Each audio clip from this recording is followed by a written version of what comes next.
কামাখ্যা স্টেশনে আমাদের ট্রেন পৌঁছানোর কথা ছিল 5টা নাগাদ, কিন্তু দেখা যাচ্ছে আমাদের অনেকটা আগেই নামিয়ে দিয়েছে। 4:30টার মতো বাজে, আমরা এখন কামাখ্যাতে পৌঁছে গেছি।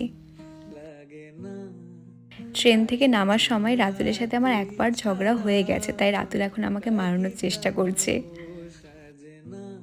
স্টেশন থেকে বেরিয়ে চলে আসলাম একটা চায়ের দোকানে, কারণ সবাই ঘুম ঘুম চোখে হঠাৎ করে ট্রেন থেকে নেমে বাইরে বেরোলাম তো ভয়ঙ্কর ঠান্ডা লাগছে। আর এই ঠান্ডার থেকে বাঁচার জন্যে ধোয়া ওঠা চাই সব থেকে ভালো কাজ করবে।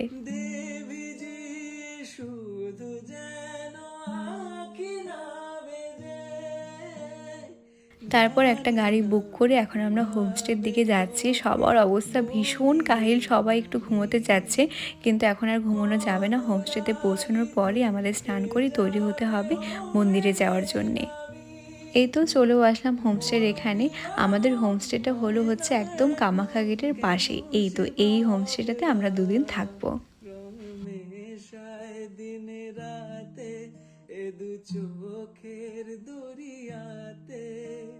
হোমস্টের উপরে এসে তো আমরা একদম অবাক হয়ে গেছি, এত সুন্দর চারিপাশটা দেখতে লাগছিল।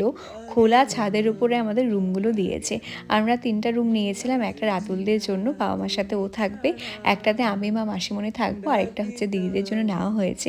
রুমগুলো যেরকম পরিষ্কার এবং সুন্দর, তার সাথে সামনের পরিবেশটাও খুব সুন্দর ছিল।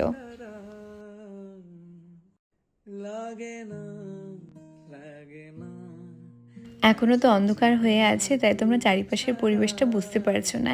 এই ছাদের থেকে চারিপাশের পাহাড়গুলো দেখা যাচ্ছে এবং ছাদটাও এত সুন্দর ফুলের বাগানে ঘেরা আছে, কি বলবো। আমার তো ভীষণ ভালো লেগেছে। রাতের বেলা তোমাদের চারিপাশটা এখন দেখাতে পারছি না, সকালটা হোক পরের ব্লগে তোমাদের দেখাবো যে চারিপাশটা কত সুন্দর। তো চলো এখন আমরা সবাই মিলে স্নান করে তৈরি হয়ে যাব মন্দিরে, কারণ এমনিতেই মন্দিরে এত ভিড় হয়, এর থেকে বেশি দেরি করলে পরে আমাদের আরও দেরি হবে পুজো দিতে।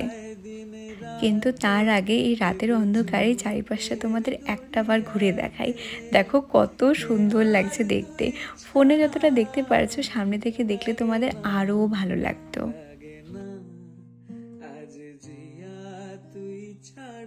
তো চলো, এই ছিল আমার আসাম গুয়াহাটিতে আসা ছোট্ট একটা ব্লগ। আশা করছি ভিডিওটি তোমাদের সবার অনেক অনেক ভালো লেগেছে।